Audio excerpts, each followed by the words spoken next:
kile boto a botola ni wati na 6h30 watu la kayele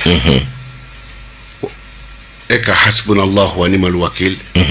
ibi jije ba sebe shebinani ani kele yiri ferema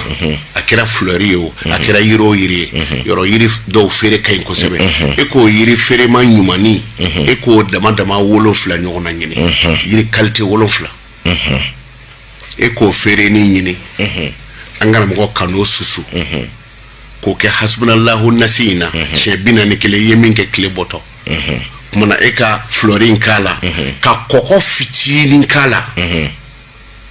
ni kira jago kelay parfait do ni ngala eka o mu doron katisigi ne makago ni mi ndamina titanye fe eka di mo mango ay enake koko e mo bulu